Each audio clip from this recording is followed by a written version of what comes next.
This is Lawmakers, your source for all the news from under the Gold Dome. Here are your anchors, Wandy Lawson and David Zelski. Good evening, everyone. Coming up on Lawmakers, the Senate passes a measure to create more funding for Georgia's trauma care network. A bill designed to protect consumers from identity theft draws closer to final passage. And Hope Scholarship benefits become closer to reality for homeschool students. And the Senate votes to give greater control to local school systems. But first, our top story tonight, the Senate approves trauma care funding, but it may come at a cost for car owners.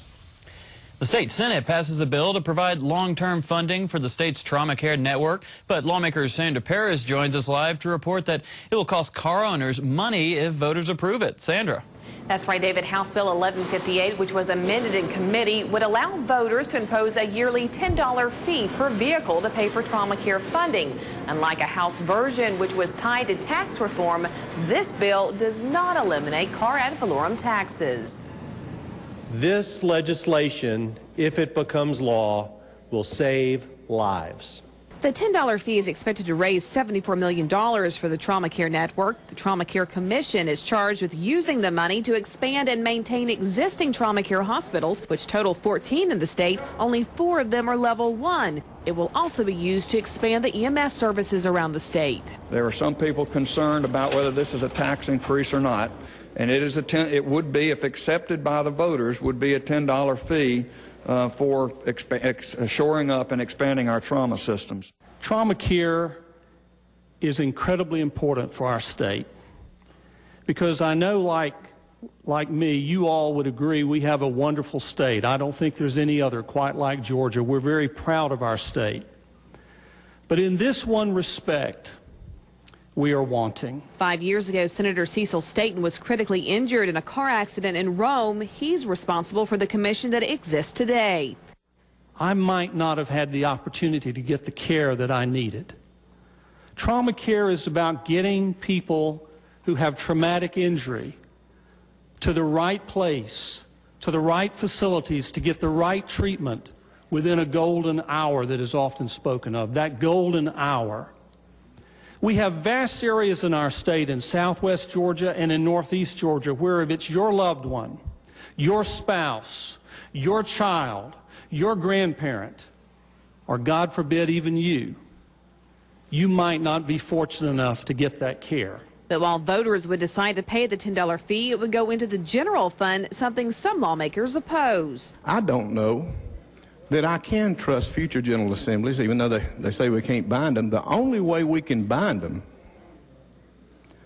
is by the people saying we want to fund trauma centers and we don't want you people messing with it. We don't want your hands on it. Because somebody may choose to do something other than that. House leaders also have a problem with the Senate's version. The House's position was to eliminate all the ad valorem taxes on those same automobiles, and then with the reduction add back a $10 tag fee to pay for trauma care. The Senate's decision to add an additional $10 to every vehicle owner per vehicle in the state without any tax relief is a little puzzling and disappointing.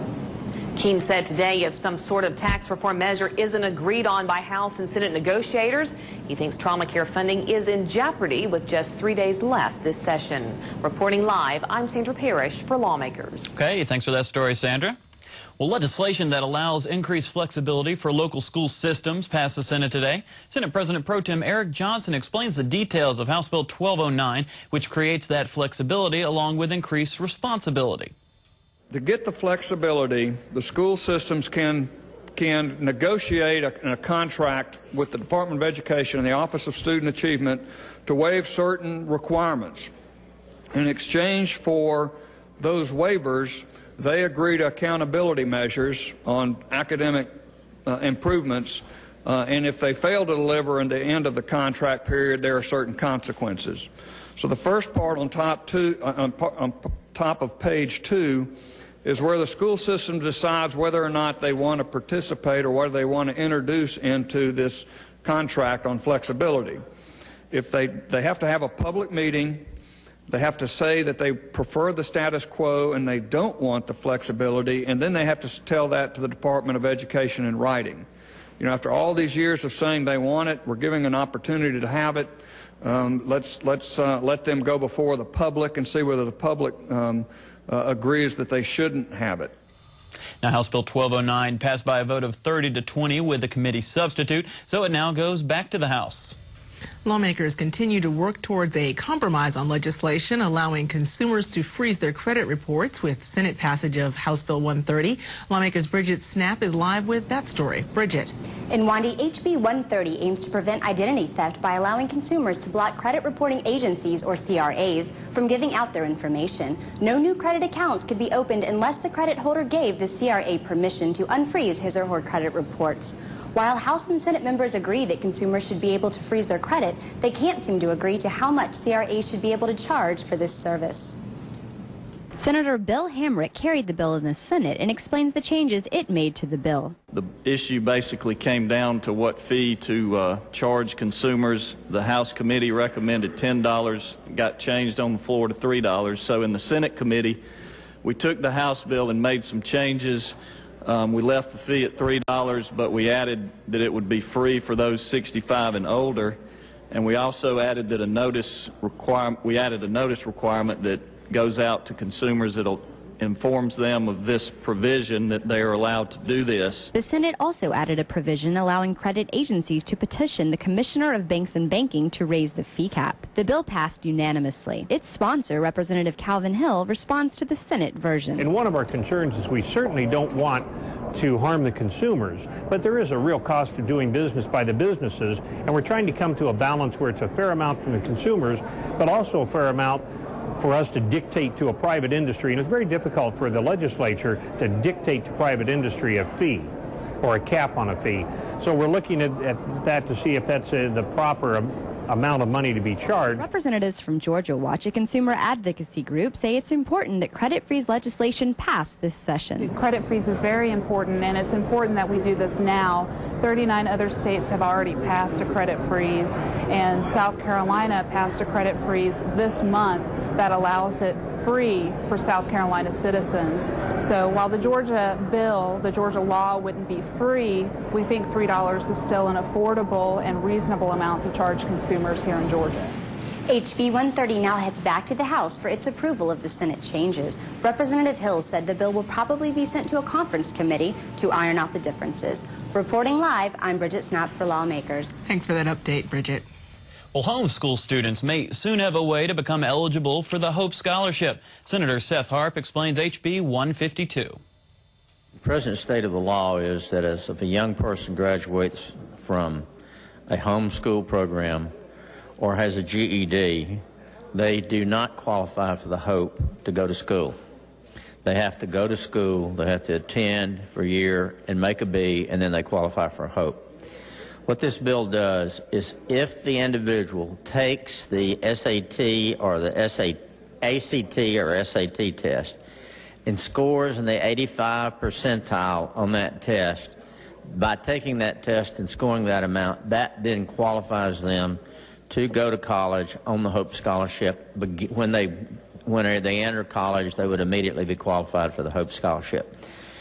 For your information, if an 85th percentile score on these two standard tests is a high B grade point equivalent, the Regents has said that is a person that is very well qualified and certainly would be Hope eligible, irregardless whether they came out of the GED pipeline or they came out of the homeschool pipeline.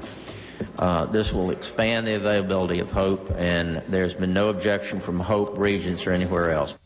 The Senate also passed House Bill 969, a homeschool program for driver's education training. That bill did receive Senate committee changes, so it now goes back to the House. However, the Hope Scholarship bill had no changes, so HB 152 now goes to the governor.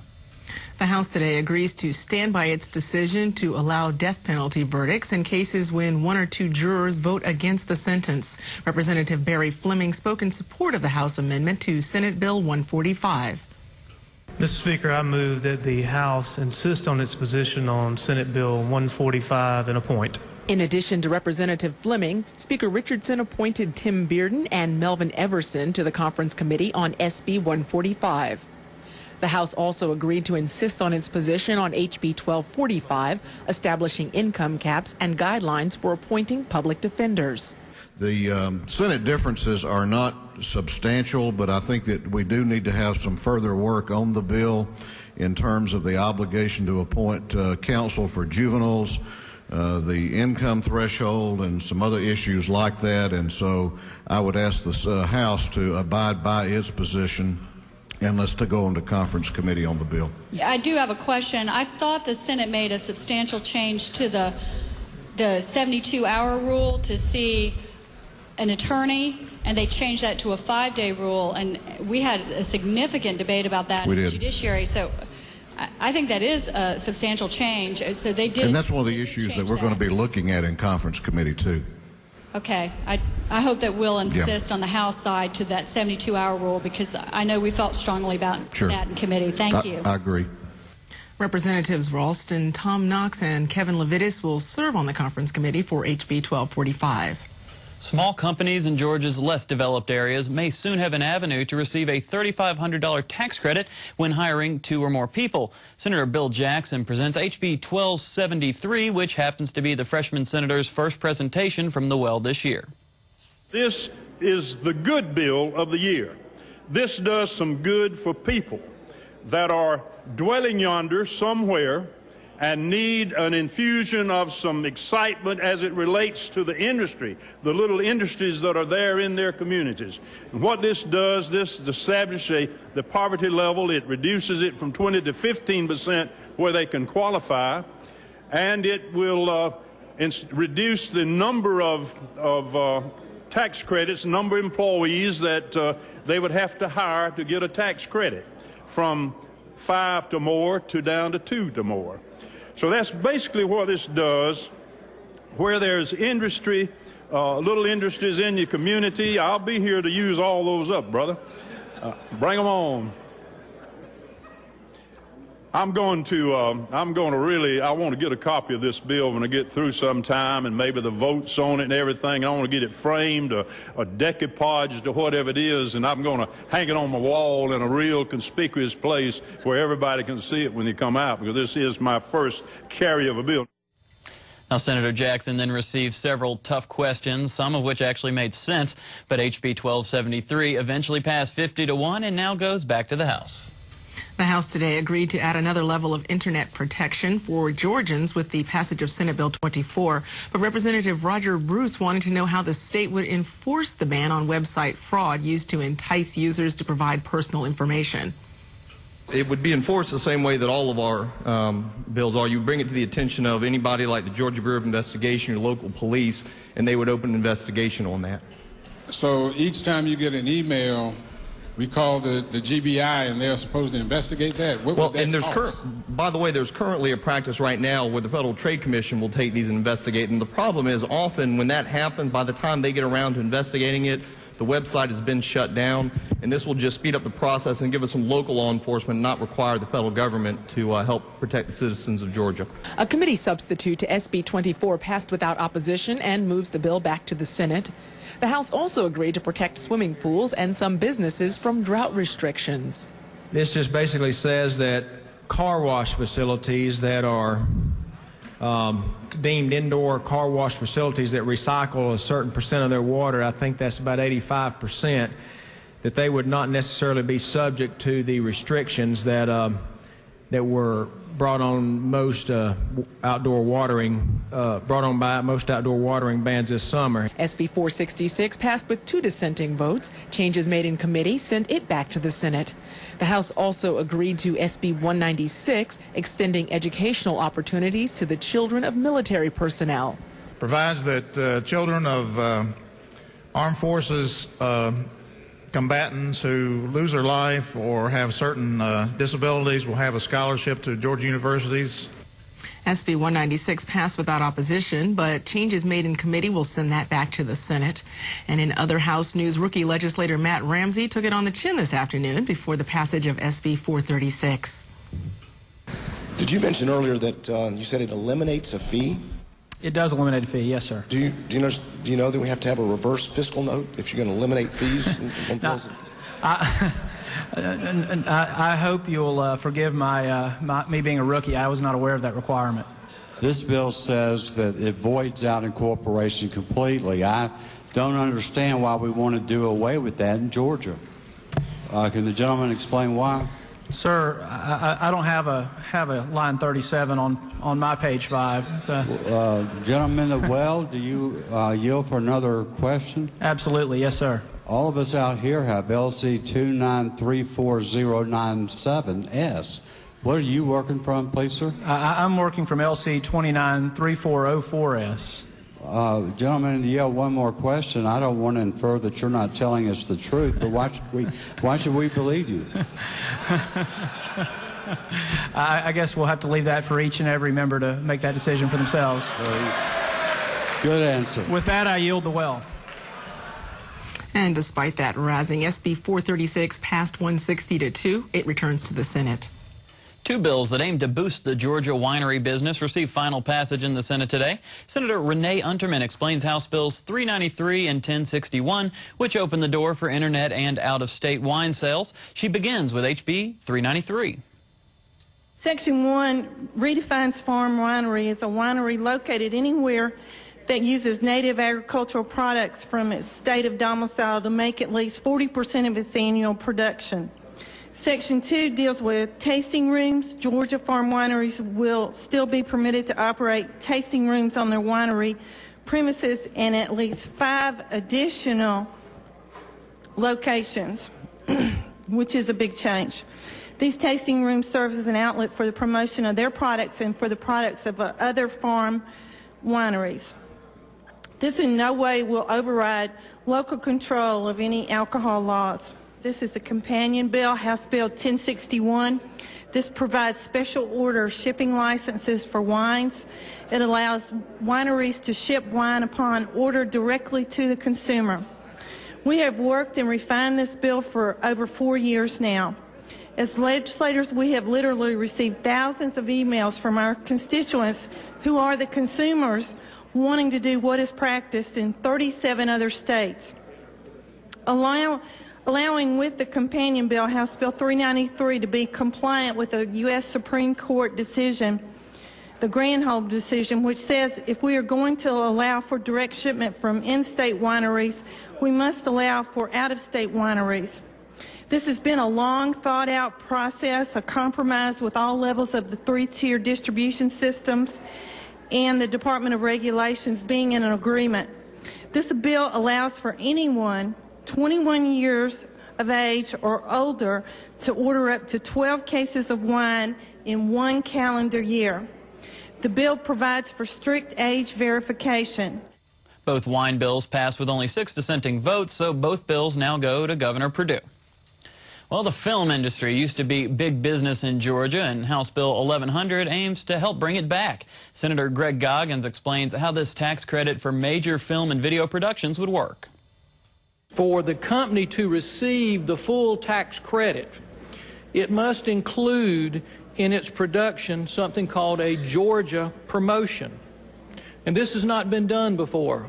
This is very unique, and I think it's going to be very successful. And what it does in every production, whether it is a movie, TV production, music video, video game, in there will be embedded a segment that promotes the state of Georgia. And it's for the lifetime of that project. Imagine a TV series like Andy Griffith that's seen so much, or a movie that's seen across the world. This is going to be extremely, extremely beneficial for the state of Georgia. And I think we can stand here today, and I don't think we can really understand the value of what it's going to mean to the state of Georgia when it comes to entertainment tourism. Ladies and gentlemen, there are production companies just sitting and waiting to see what we're going to do today. House Bill 1100 passed 48-1 and now goes to Governor Perdue. Incorporation of Dunwoody has not been the only matter creating contention among DeKalb legislators this year. Representative Robin Shipp was unsuccessful today in her attempt to revive 3 measures changing DeKalb County court fees. Isn't this the tax increase we defeated last week, Mr. Speaker? Chair has no opinion on the substance of the bill. This is a piece of local legislation that failed to receive a constitutional majority on the previous legislative day. What purpose, Representative Chambers, rise? Mr. Speaker, isn't it true that the state court judges that support this particular bill also opposed a different bill for the sole purpose of saying that they are against court add-on fees, and this is a contradictory position for them to take? Chair has no opinion of the positions of the judges. What purpose does Representative Shipp rise? Thank you, Mr. Speaker. Is it not also true that this piece of local legislation, as well as the two companion pieces of local legislation, have previously been passed by Cherokee or have been implemented for Cherokee County, Henry County, Liberty County, Lumpkin County also? Chair has no knowledge, but believes the lady has researched that, and that's a matter each and every matter have to decide for themselves after a careful determination of the proposal. The House rejected reconsideration of House Bills 1460, 1461, and 1462. All are dead for this session. The Coastal Marshland Protection Act passed the Senate today, but most of the debate was over an amendment offered by Brunswick Senator Jeff Chapman, which sets environmental protection measures for future development on Jekyll Island. What this bill does essentially is, as you look at this yellow line that's drawn, everything on the ocean side of the line, this amendment proposes that you do not allow residential or commercial structures. Now, can you build on this side of the ocean side of the line? Yes, you can. It requires special permitting. It's a very, very difficult task to accomplish because the public's involved and they have an opportunity to oppose. And, of course, there's legal ramifications as well. One's in regards to docks, and this is regarding building on the shore. You could rule on germaneness.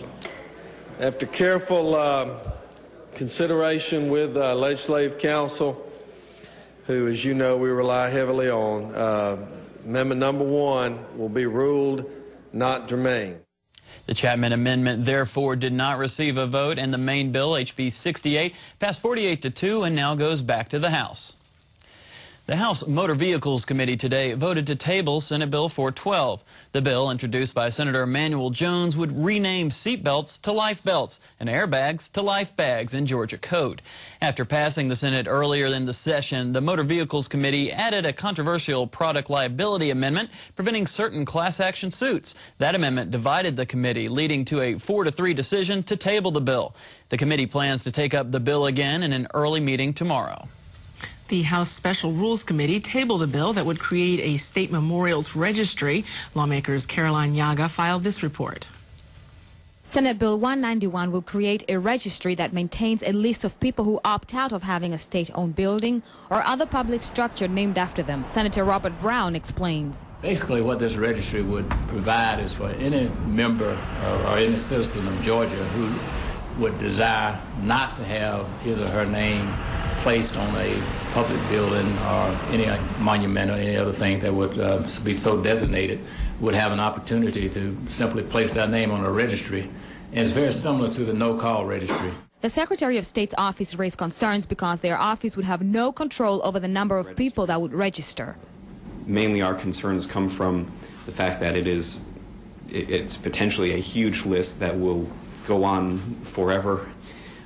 Like you said, it's any citizen. It's not limited to any elected official or community leader. So you could have thousands, tens of thousands of people that are calling, emailing, trying to get their name onto the list, maybe getting their name off of the list. From an administrative perspective, it seems to be a fairly large burden, more than I think just creating such a registry you would initially believe it would be. Senate Bill 191 has been tabled until further notice.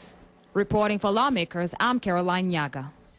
Today, the House Judiciary Non-Civil Committee passed SB 413, legislation that could change the way Georgia Athletic and Entertainment Commission defines certain sports. Rob Sims from the Secretary of State's office testified on what he sees as problems with Georgia's current law.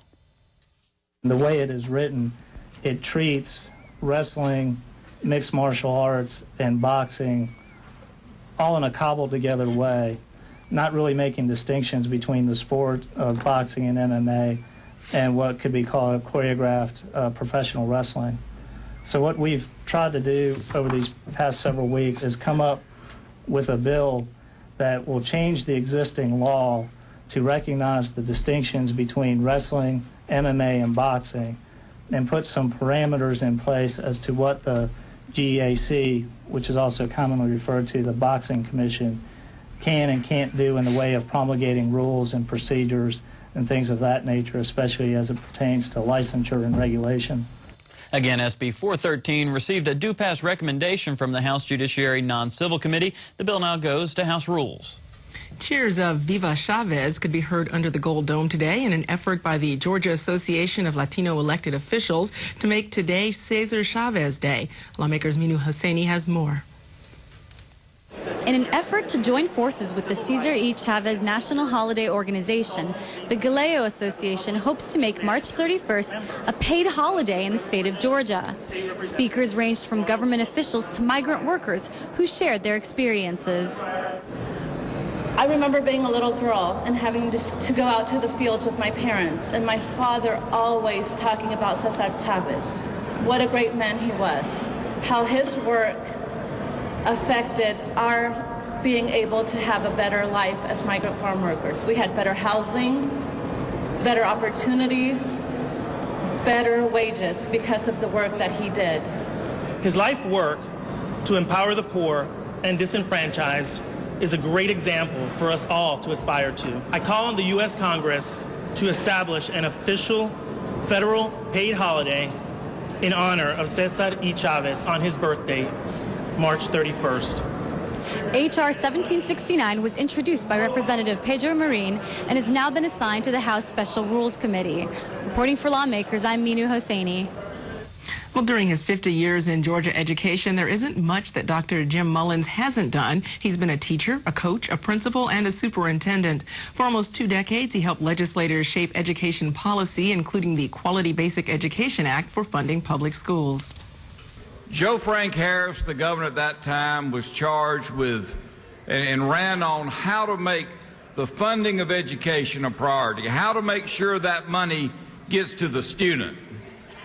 And this gentleman, with the help of a lot of good folks, but he led a lot of the effort, a lot of the work done, I think, on his kitchen table at night to get the work done for us, has always had on his heart and celebrates retiring today after over 50 years in education in this state. Jim, thank you. Coming up tomorrow on Lawmakers, a Senate bill that will give schools guidelines on how to handle bullies is expected to be heard in the House.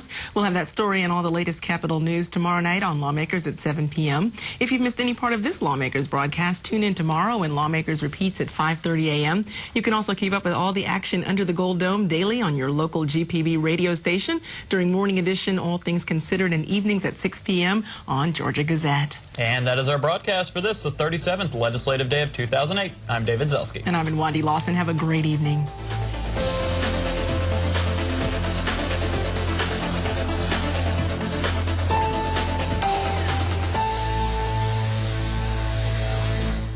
This has been a production of Georgia Public Broadcasting. Tonight.